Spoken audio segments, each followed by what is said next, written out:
Let's do a little mood setting. Since I pretty much know that everybody knows Hine Ma Tov U'Manayim Shevet Achim Gam Yachad, there's a number of melodies that have been written for that little bit of word. And I thought it would be nice. Every once in a while we're going to sing that, or maybe something else that I've got in the back pocket here. So, this is a melody for Hine Ma Tov that starts off as a nigun, just a la la la la, but it lets you learn the melody and then we put the words in. So it goes like this. La la la la la, la la la la la, la la la la, la la la. That's the whole thing. So try it.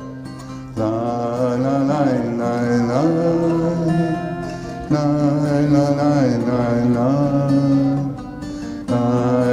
la la. Nine, nine, nine, nine, nine, nine. Once more. Nine, nine, nine, nine, nine.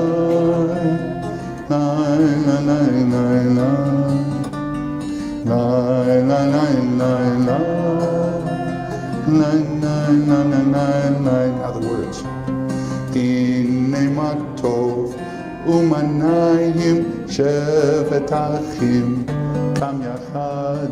Hine Ma Tov U'Manayim Shevet Achim Gam Yachad.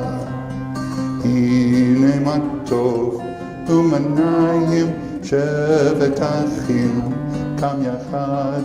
Hine Ma Tov U'Manayim Shevet Achim Gam Yachad. La la la la la, la la la la la. La la la la la, la la la la la.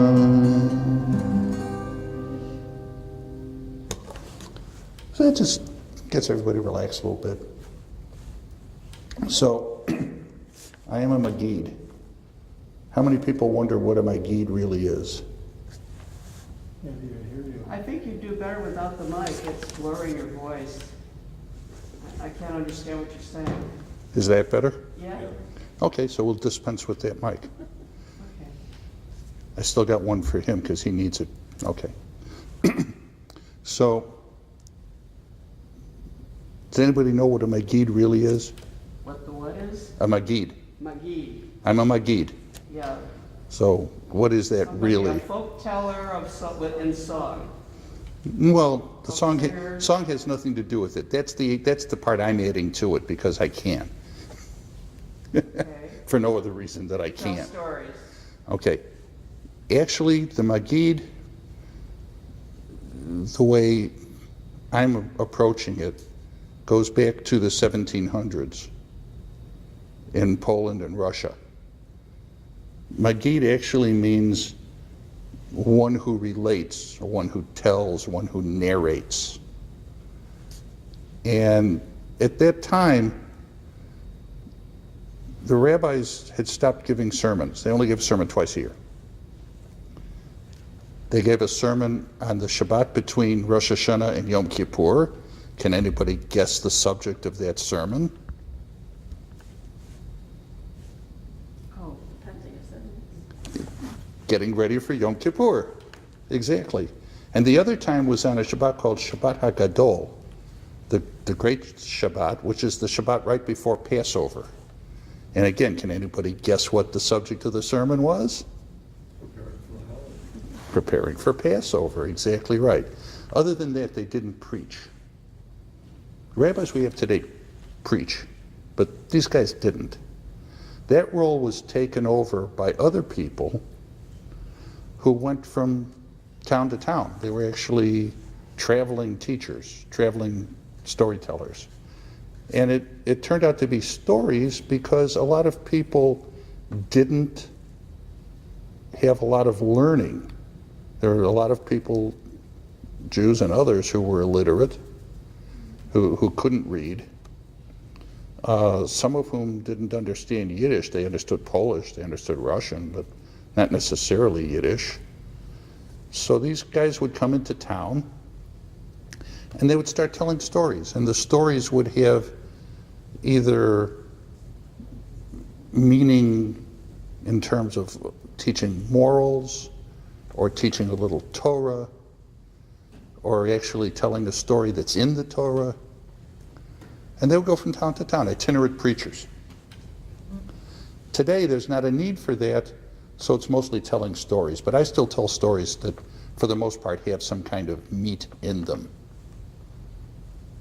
So that's what we're going to do this evening. We're going to talk about some stories that I hope you'll find interesting. So, with that, I'd like to tell you a story about the Baal Shem Tov. Now, Baal Shem Tov was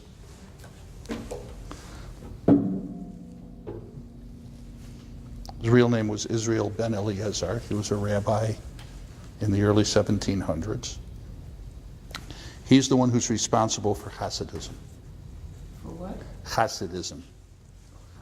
The Hasids. He's the one who's responsible for that. There's a lot of stories about him. The Hasids believe that if you tell stories about the very important Rebbes, that you enhance their teaching by telling those stories. So here's a story about the Baal Shem Tov. The Baal Shem Tov once found out from heaven that there was a shepherd who worshiped God, who served God better than the Baal Shem Tov. And the Baal Shem Tov wanted to go and meet this guy and see what it was all about. So he had his wagon hitched up, his horses hitched up, and he took a few of his disciples with him, and they set off for where he was told the shepherd could be found. And eventually they went and they found the guy. They pulled up off the road at the foot of a hill, and looking up on the hill, here was a shepherd, and he was blowing his horn, gathering the sheep around him. And when they were all gathered around him, he led them over to a trough to be watered. And as they were drinking the water, the shepherd looked up and started saying, "Master of the world,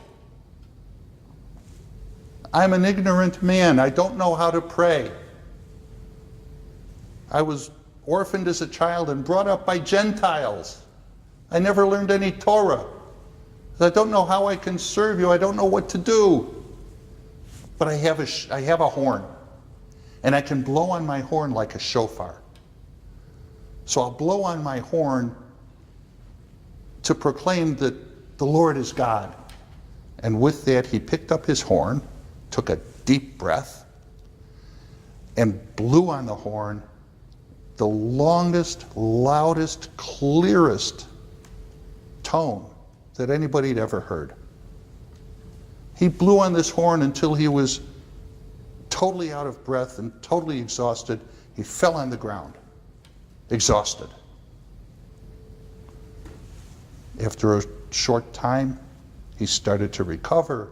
He got up, and he looked up again. "The Master of the world, I don't know what to do. I don't know how to pray.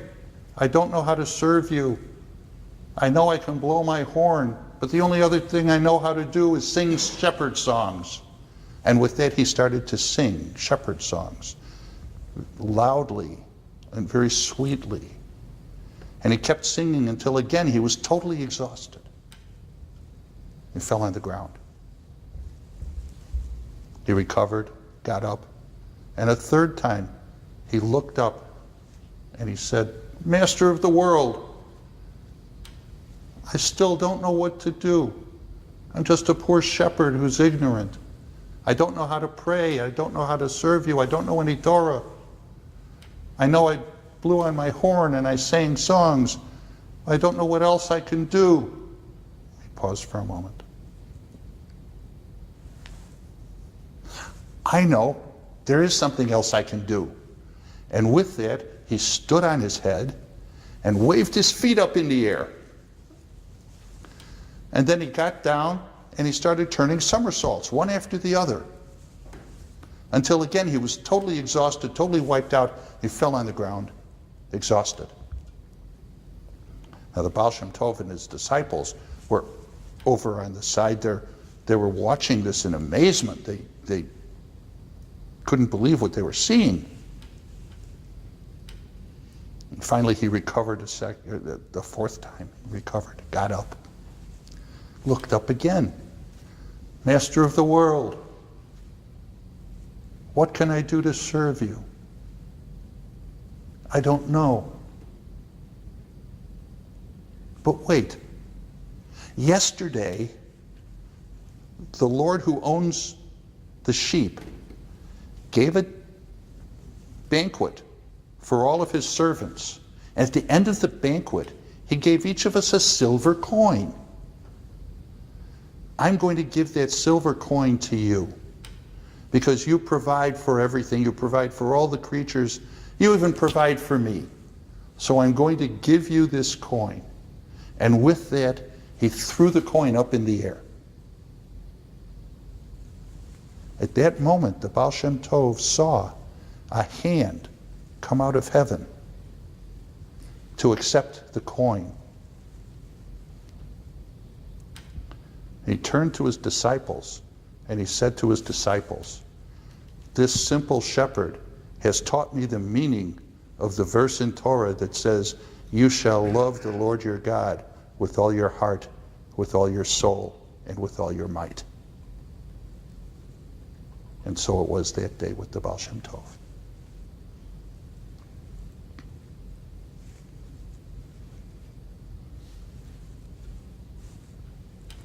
The story of the Baal Shem Tov. I'm sorry. That's a story of the Baal Shem Tov.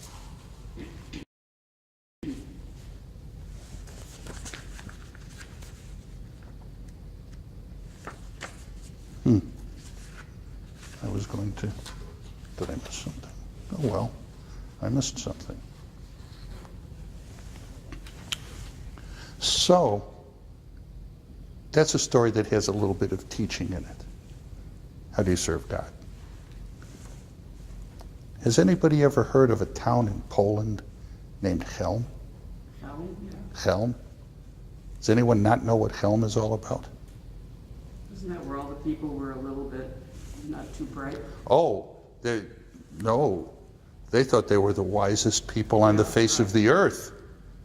The wise men of Chelm. Did you ever think of how they might have gotten that way? God sent out two angels. He sent two angels out. And he said, one of them takes a bag of wisdom, and the other takes a bag of foolishness. And the idea was for them to sprinkle equal amounts as they went on their way. Got over this town in Poland, and for whatever reason, dust in his nose or whatever, the angel holding the bag of foolishness had a tremendous sneeze, and all of this stuff came out of the bag and fell on the town. Now, the other angel tried to add some more wisdom to it, but it didn't really work. And that town was Chelm. So here's a story about Chelm. There was a time in Chelm when the people of Chelm built a mill up on top of a hill so they could grind grain. And when they got it all finished, they realized it didn't work. And now they were short of money. They didn't have money left over to buy food. So now they were, what should they do? What should they do? One of the townspeople by the name of Gimple suddenly had an idea. He said, we should capture the moon. People need the moon to say the blessing for the new month. and the big cities could use the moonlight to light their streets at night, and we could rent out the moon for the purpose of getting a little bit. People wonder, how are you going to capture the moon? The moon is kind of far away, Gimple. How are you going to capture the moon? And he says, bring a barrel of borscht, it's beet soup, to the square tonight. Because that night was a full moon. So that night they brought the barrel, and it's sitting in the marketplace, and Gimple said, look in the barrel. And they looked in the barrel, and sure enough, there was the moon. Sure enough. So they said, okay, we'll take a bag, we'll cover it quick. And they tied it tightly, and they sealed the ties with wax, and they put the barrel in the goldsmith's safe until a short time, about 14 days later, there's going to be a new moon, and they could, okay. So they waited patiently. Finally, that day came. The sky is black. The only thing in the sky is the stars. They bring the barrel out from the goldsmith's safe. They take the bag off, cut the ties, and they look in, and there's no moon. Gimple, where's the moon? Supposed to be a moon there. Gimple looks in and says, I think I know what happened. The moon has melted in the borscht. Unforeseen problem. So we don't have the moon, it's all melted. So very dejectedly, they tipped over the barrel, spilled out the borscht, and sure enough, in all the puddles on the ground, there were little flecks of melted moon. And later that night, when the crescent moon came up, they blessed the new moon very disappointedly. The people of Helmand capturing the moon.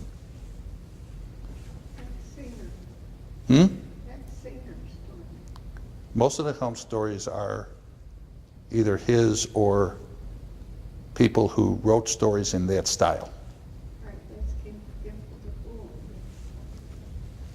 Well, he's the wisest man in the village. Maybe that tells us something.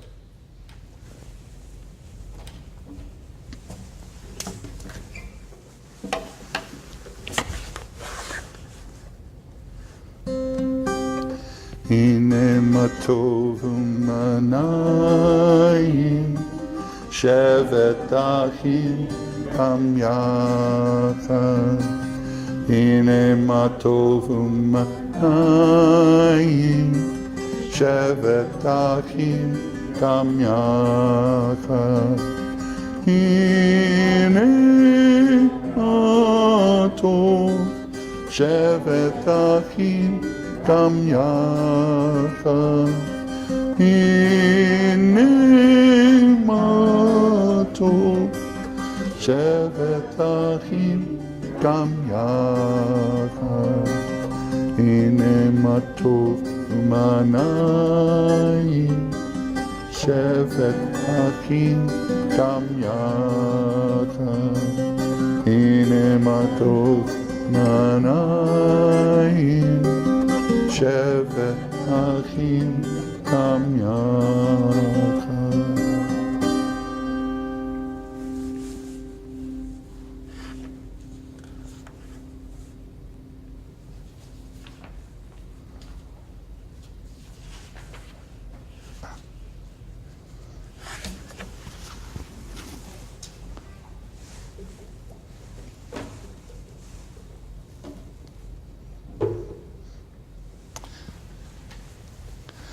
So,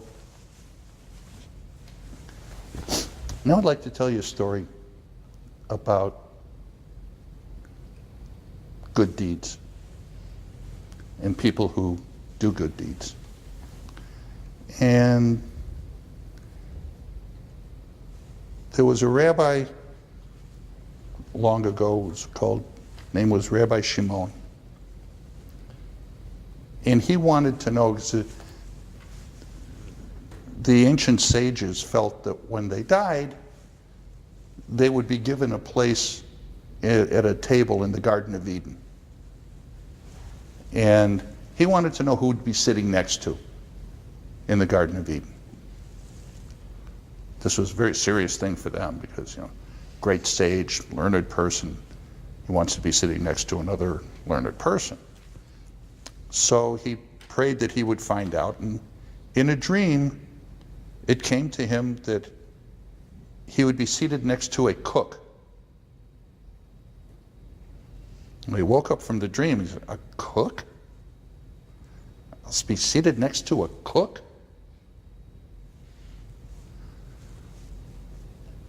Me, a great sage, be sitting next to I've got to find this cook and find out if he's done anything special. So he looks around for the cook and he finally finds him. Turns out the cook's a fairly wealthy guy. He's done well with his cooking. So he goes to his house and he introduces himself, and cook asks him to stay for a while. And they're talking one evening, and Rabbi Shimon asks him, "Have you done anything special?" And he says, "Well, I'm not a very learned man. I've committed my own sins, but I have become wealthy with my cooking. And I make sure that every time I cook for Shabbat, that I have meat and wine and bread that I give to the poor, that they should be able to celebrate Shabbat properly. And I do this every week, and I also give generously to charity." And Rabbi Shimon said, "Oh, okay, that's not bad. Have you done anything else?" And the cook says, "Well, you have to understand, I'm also the tax collector for the town. And when ships come and dock, I have to go down to the ship and collect the tax for the goods that are in the hold. And there was one day when a ship came in, and I went down to the dock, and the captain paid the tax. But then the captain said to me, 'I have a cargo in my hold. If you would be interested, I'll sell it to you. But if I don't sell it to you, I'm not going to sell it to anybody. I've got to sell it tonight.' So the cook said, 'Well, how much? What's the cost? What's the cargo?'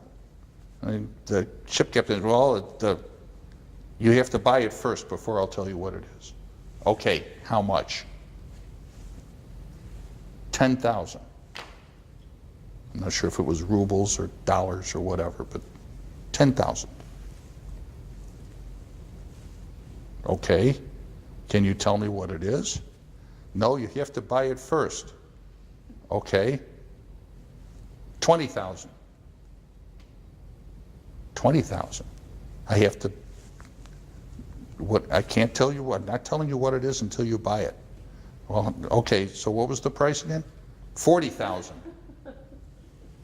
Finally, the cook realized that every time he asked about it, the price is going up. But it must be something valuable, so he wouldn't be asking that kind of price. So finally he agreed. 'Okay, 40,000. You must pay before you see the cargo.' 'Fine, I'll pay.' So he paid him in gold. And the captain of the ship went to one of the lower holds and brought out 200 Jewish souls that had been taken captive and turned them over to the cook. Well, the cook took these people home, and he made sure that they had plenty to eat and to drink and clothing. And some of them were single, so he arranged for marriages between the people that were single that wanted to be married. And one of the young women that was amongst this group kind of caught his eye. And he offered her to his son as a wife. They became betrothed.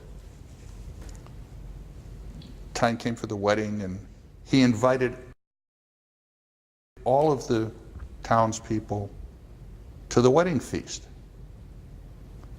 And as they're all sitting and eating, he sees there's a young man who's sitting over on the side crying.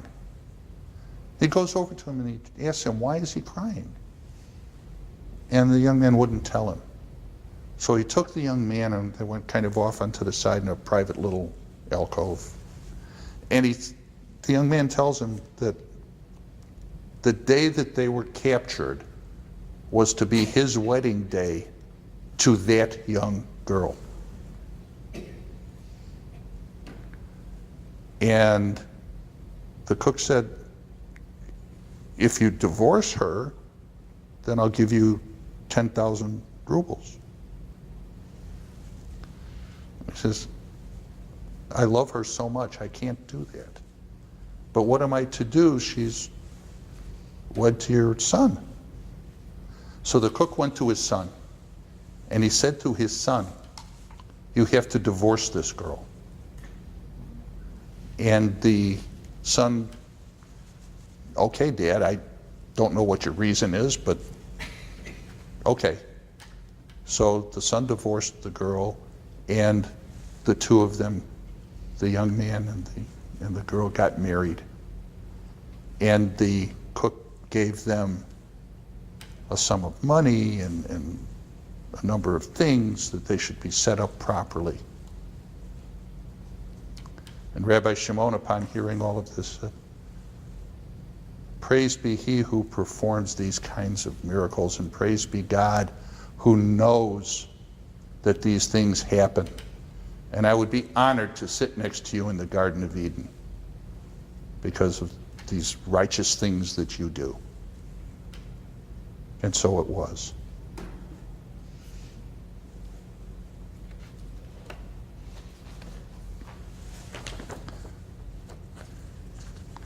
I wrote out an agenda, a program.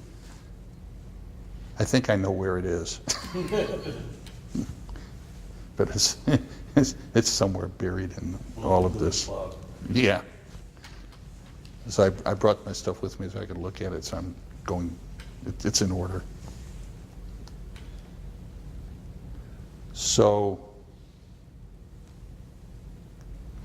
there's another story about giving charity. Did you ever think about the mitzvahs? We have 613 mitzvot. A lot of them we can't do because they can only be done in the temple in Jerusalem. No temple, okay. But there's a lot of mitzvot that we have that you have to think about a little bit, because there's two components to performing a mitzvah. There's the physical component. For instance, if you want to go visit the sick, you may have to travel some short distance to go some. If you want to give charity, tzedakah, you have to have something to give. In our world, it's usually money, that you have to have something that you're going to give. But in addition to the material things, you need to have a spiritual component. You need to have the will to perform the mitzvah and the intention of doing it the proper way.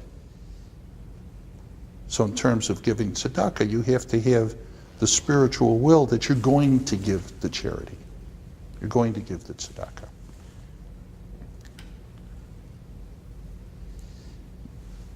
So some people don't have that spiritual strength. So let me tell you a story. A long time ago in Russia, the police had an interesting way of getting a little extra money. They would go out on the street and they would find a Yiddish, a Jewish person, and they would arrest him. Then they would find the guy, the person's community, and they would tell the community that the person would be released if they could raise a certain amount in bail. Read that, ransom. And the community would have to come up with this money to ransom. So in the town of Mesrich, at the time of Dov Ber, who was called the Maggid of Mesrich, we're back in the late 1700s again, there was a police chief who was extremely crooked. He'd managed to embezzle 10,000 rubles from the government treasury. And unfortunately for him, his boss found out. And he was notified that there's an accountant on the way to the town who's going to audit his books. And he knows that if the accountant audits the books, they're going to find that he embezzled the money. And if he got thrown in jail, it would be the best of possible outcomes. So he's trying to figure out how can he get some money. And then it dawns on him. He knew exactly the way to get some money. Exactly. Now in the town at this time, there were two young people who were in love with each other and wanted to get married. And they had no means of their own, so the town was making the wedding for them. On the day of the wedding, the groom was on his way to the mikveh, the ritual bath, and sure enough, the police chief puts the arm on him and arrests him.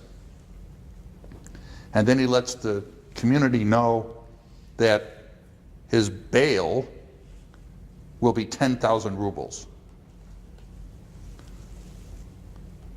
So everybody in the village gets together and they realize that there's no way they can raise this kind of money, especially since they were told it had to be that night. By that night, he wanted the money. And the police chief was so serious about it, put a sign on his door. Any Jew coming into my office who doesn't have 10,000 rubles will be shot. They realized even if they sold everything, the best they could do was maybe 500 rubles. There's no way.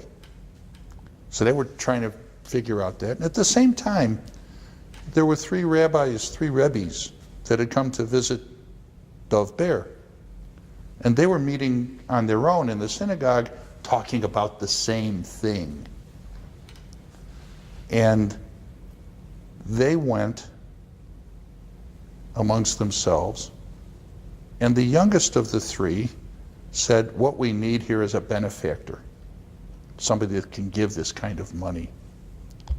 And there's only one person in town who has this kind of money, and his name is Zev. He was known in town as Zev the Miser. Have you heard of somebody that could squeeze a quarter until the eagle screamed? This was Zev the Miser.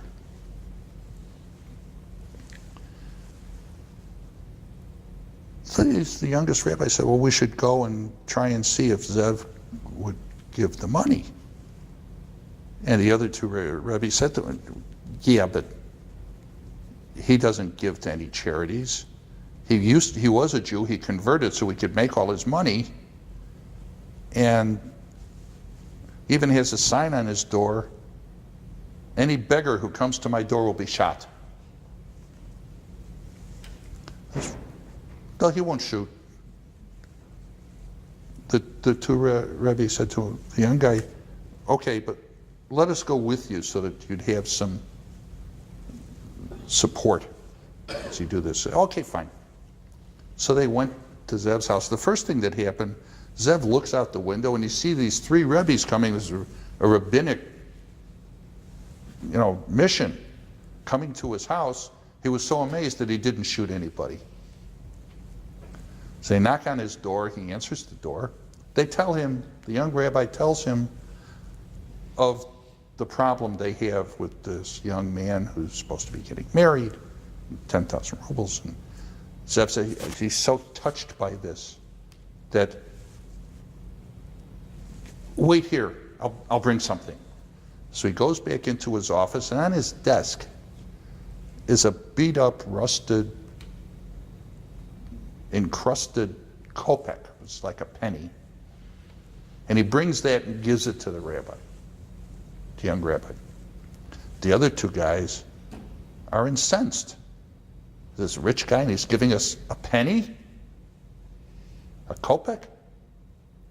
But the young rabbi blesses him.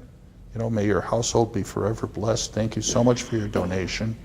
The other two, having promised to be quiet, kept still. And they left. And they're walking back to the synagogue. They get about a half a block away, and somebody's running after them. Wait, please wait. Come back. It's one of Zev's servants. So they go back, and Zev meets them at the door, and he says, I want to give more. And he gives them another kopeck. Well, again, the two older Rebbes are incensed. At this rate, it'll take all year. We don't have all year. But the young Rebbe, again, praises Zev for his generosity, blesses his household and his ventures, and makes a big thing out of it. Well, this goes on through the morning. But by the afternoon, Zev is starting to give more money. Gives him 500 rubles, 1,000 rubles. By the middle of the afternoon, Zev has given the entire 10,000 rubles.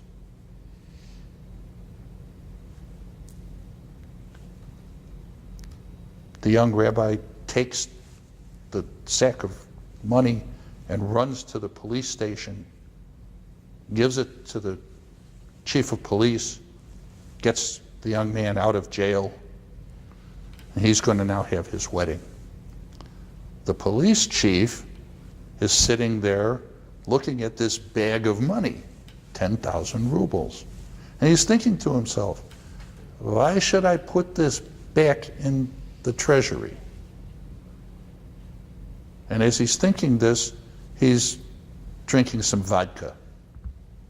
And as he drinks more vodka, he's thinking more and more that he doesn't have to put this back in the treasury. He could disappear with this money and it would last a long time. So finally he's pretty much polished off a whole bottle of vodka. And he decides, yeah, that's it. Takes the money, hitches his horse to his wagon, puts the money on the seat next to him, starts driving out of town. And he's driving the horse faster and faster and faster. They're running through the town. He gets to the bridge over the river outside the town, and he drives the horse, and they're going fast. There's a turn. He doesn't make the turn. The wagon overturns into the river. Police chief drowns in the river. The sack of money, however, flies up into the air and lands amongst the wedding celebration that's taking place near the river. And who does it land right at the feet of? None other than Zev, who's an honored guest at the festivities. Now, the old Zev would have picked up the money and kept it. But this Zev picks up the sack of money and gives it to the wedding couple so that they can have some wherewithal to start their lives together. Later that evening, after the festivities, the three Rebbes are back in the synagogue, and they're talking among themselves. And one of them asked the young guy, how did you know that he would change? And the young Rebbe explained that Zev wanted to give the money, but he didn't have the spiritual strength, the spiritual drive to give the money. So by taking what he was willing to give, slowly, and blessing him for it, it helped him build up his spiritual strength to give the money for the good cause. until finally he gave the entire sum. And not only that, but now he's reconnected with his Jewish background, his Jewish roots. So we can see, not everybody can give like that. Not everybody has the wherewithal within them. And if we find these people on the street, we should help them the way the young Rebbe helped Zev, who was no longer called Zev the miser.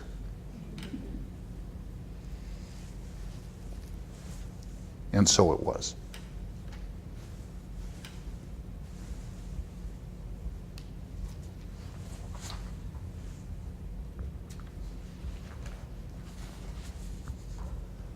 Let's take a few minutes and visit Helm again.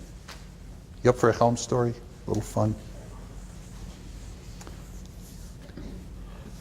One day the citizens of Helm decided that they needed to have a chief sage. So the town council met and they elected one of their number the chief sage. Very prestigious position. And he went out into town, but nobody knew who was the chief sage. So they didn't treat him any differently than any other citizen. He came back to the council chamber and he says, "They don't treat me any different. What good is it being the chief sage if nobody gives me any deference? You have to fix this." So they thought, and they said, we'll order a pair of golden shoes. And you'll wear the golden shoes, and then everybody seeing the golden shoes will know you're the chief sage.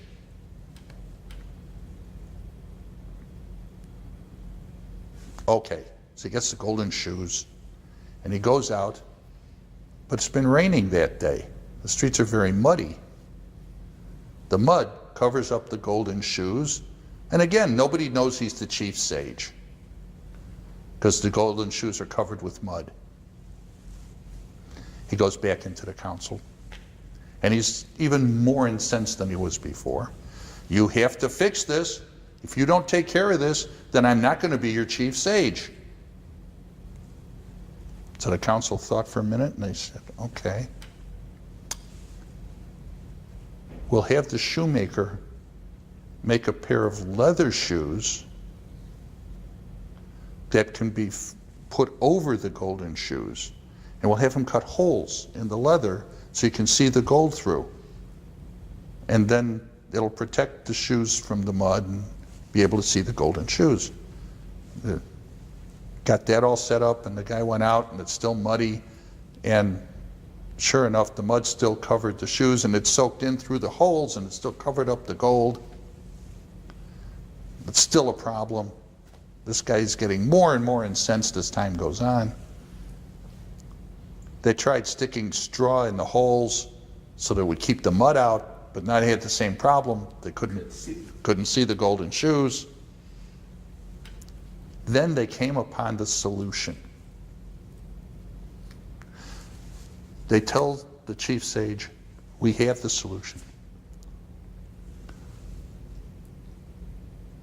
You'll wear leather shoes when you go out. Just plain leather shoes. But when you walk among the people, you'll wear the golden shoes on your hands. And therefore everybody will know you're the chief sage. And so it was in Helm, that the chief sage wore golden shoes on his hands so people would recognize him. Smart solution. Yeah. Like I said, the people of Helm, the wisest people on the face of the earth. So I have two more offerings for you. The first one is a miracle story. So we have all kinds of stories. We've had stories about Helm, which are just fun. We've had stories about learning how to fulfill the mitzvot that are in Torah. Here's a story about a miracle.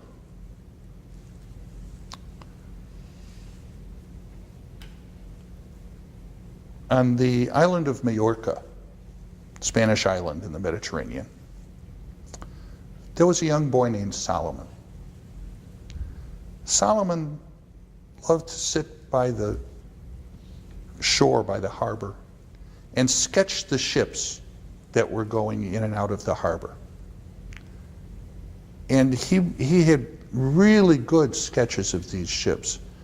It was amazing. Everybody who looked at these sketches remarked on how accurate they were. You could almost see the wind billowing out the sails. You could almost see the waves lapping up against the side of the ships. It was amazing. His father, Rabbi Shimon, was the chief rabbi of the island, wanted him to, of course, be in the Cheder, study in the Hebrew school. Solomon wouldn't have it. He was forever sneaking out, going back down by the harbor, doing more sketching. And one day he was sitting by the harbor, and he overheard a merchant talking to a sailor off one of the ships. You know, I was in Spain, and I heard that the king and queen have made a decree that's going to make all the Jews on this island extremely fearful. Well, what is that? Asked the merchant. They've declared that all the Jews have to convert to Christianity. Well, what if they don't want to? Doesn't matter. If they don't want to, they can leave. But if they don't want to leave, then they'll be killed. Well, Solomon got very upset by this. He ran back to his father, told his father about what he'd overheard. And he said to his father, I don't want to leave. I like it here. Do we have to leave? And his father said, I can't leave. I have to stay until all the people here are taken care of. But I want you to leave. I want you to go on a ship to Algiers, which is across the Mediterranean. And when you're in Algiers, stay there, and then I will come and meet you. And Solomon said to his father, no, I won't leave you. You're the only one I have since mother died. I'm sure God will protect us. Rabbi Shimon looked at his son and hugged him. He said, very well. We have to tell all the people to meet in the synagogue. So they left their house and they ran through the town, and they ran into the homes, knocked on the doors, they ran into the shops, and they told the people in the shops, and everybody gathered in the synagogue. And Rabbi Shimon told them about this decree. And he said to them, you really have three choices. You can leave, take ship to Algiers, and take with you what you can. You can stay and pretend to convert, and some people chose to do this, and they were known as conversos, but stay Jewish in secret. Or you can simply defy the decree. For myself, I would rather die than give up my Judaism. So as time went on, a short time went on, and some of the people did convert and stay Jewish in secret, and some of them took their belongings, what they could carry, and took ship to Algiers. Rabbi Shimon and his son and a few others defied the decree. Now it came time for Rosh Hashanah, and defying the decree, they went to the synagogue for the services, and the first day of Rosh Hashanah went well. Nothing happened. But on the second day, as they were just finished blowing the shofar, the police broke in and arrested everybody who was in the synagogue, took them to the jail, threw them in a cell. It was a very dark cell. There was only one small window high up on the wall that cast a little light. They were fearful. Rabbi Shimon still led the prayers from memory. They kept praying. Night fell. The cell was plunged into darkness. Still they kept praying. Morning came. A small amount of light came through the window and threw some light up on the opposite wall. Rabbi Shimon looked at his son Solomon. He said, "Why don't you draw one of those ships that you do so well on the wall? We could watch you and it'll help pass the time." Solomon couldn't believe his ears. His father was asking him to draw one of the ships? So he searched in his pockets. He found his last piece of chalk. And he thought about the ships that he'd seen going in and out of the harbor. And he started sketching one of the ships. And he sketched the hull of the ship and the masts and the sails. And he drew some barrels of wine and some bushels of wheat on the deck. And then he drew in the water. And everybody looked at this and they were amazed at how real this looked. It actually looked like the water would splash off the wall and fall on the floor. Night came again. The cell was plunged back into darkness.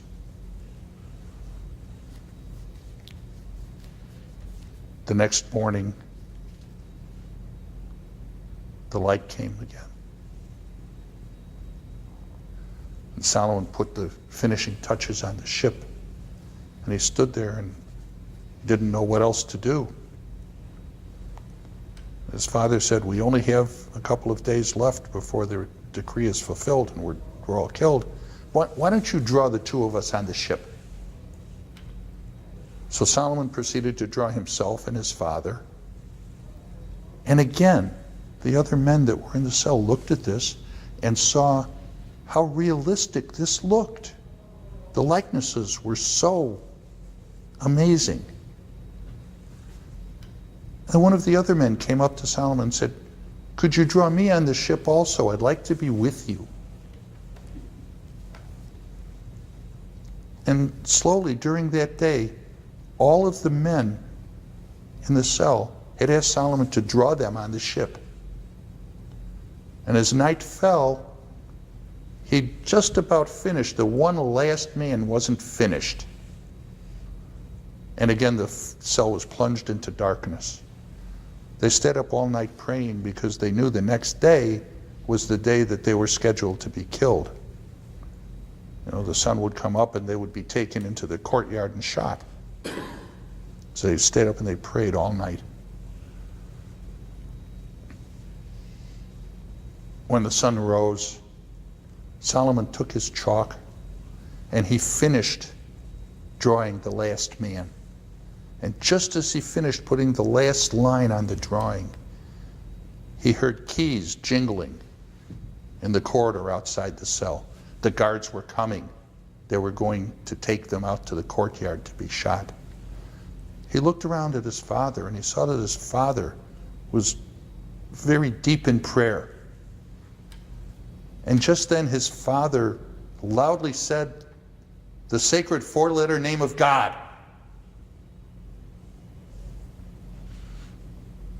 Solomon looked down. He didn't hear the keys jangling anymore. There was a different freshness to the air, almost salty. He looked down and he realized he was standing on the deck of a ship. He picked up his eyes and he looked around him. He, his father, and all the men that were in the cell were standing on the deck of the ship that he had drawn on the side of the wall, on the wall in the cell. And the sails were filled with wind, pushing the ship speedily away from the island to safety.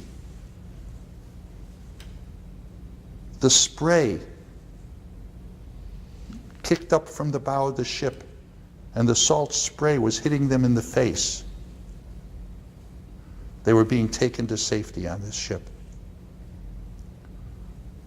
They never forgot the Rosh Hashanah when God saved them all from being killed.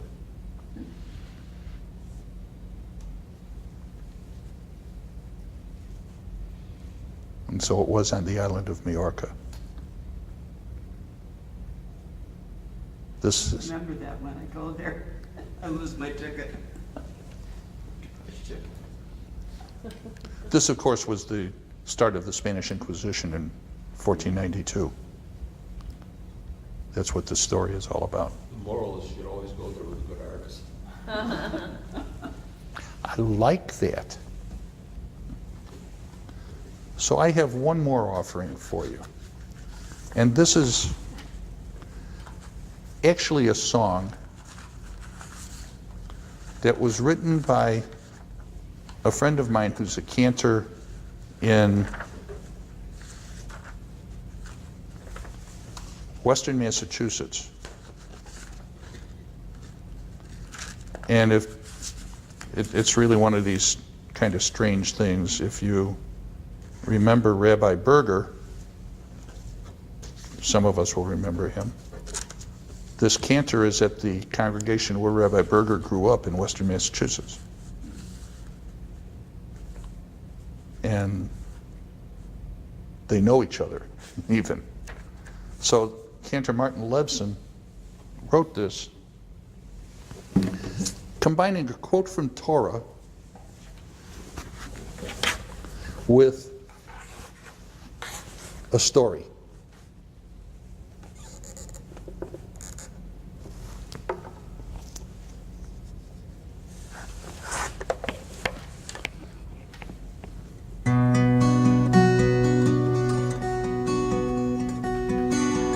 לא בשמיים היא ולא מעבר לים היא כי קרוב אליך הדבר מאוד בפיך ובלבבך כי קרוב אליך הדבר מאוד לא בשמיים Isaac was a poor man. His life was common, so it seemed, until for 3 nights in a row, he had the most amazing dream. He was standing near the castle of the king of all the land on a hillside with a shovel in his hand. In his dream, he started digging into the cold, hard ground. And in just a few short moments, a small chest had been found. Inside of the chest were riches wondrous to behold, a great treasure, silver, jewels, and gold. Oh, bashamayim hi.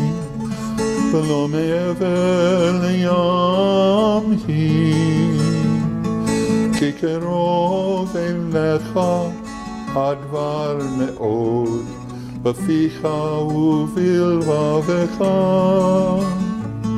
כי קרוב אליך הדבר מאוד, לא בשמיים היא. Isaac started on a journey. He knew what he had to do. He headed to the capital to find out if his dream was true. But after many weeks of walking, as his goal came into sight, the royal guardsman filled his heart with fright. Despair crept over Isaac. Had his whole trip been for naught? There was no way he could dig here without being caught. Then a guard came up to Isaac, wanting to know why he was there. Isaac answered, and the captain's laughter filled the air. If I believed each dream I had, do you know what I would do? I would go to the home of Isaac, some Jew, for the treasure I dreamt beneath his floor. Isn't that crazy? He laughed with a roar.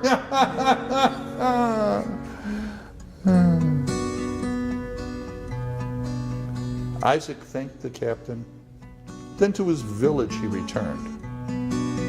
On the long way home he pondered the lesson he had learned.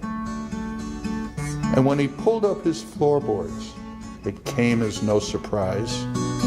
There was the treasure right before his awestruck eyes. Isaac was most generous. Those in need he helped with love. For he understood this treasure was a gift from God above. And it's a great ancient truth that's sometimes hard to hear. Sometimes one must travel far to find what is near. What you search for is not in the heavens or on some distant shore over the sea. No, the thing that you seek is closer than you know, in your mouth and in your heart.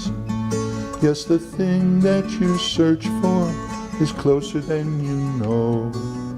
Lo bashamayim hi, lo bashamayim hi, v'lo me'aver layam hi.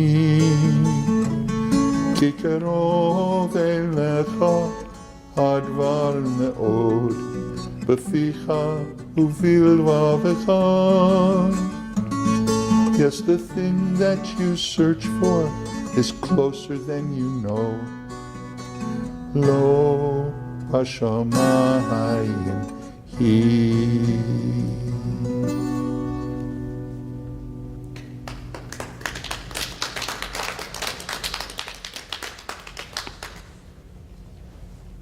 That concludes it for tonight. Thank you. Thank you very much for being such a wonderful audience.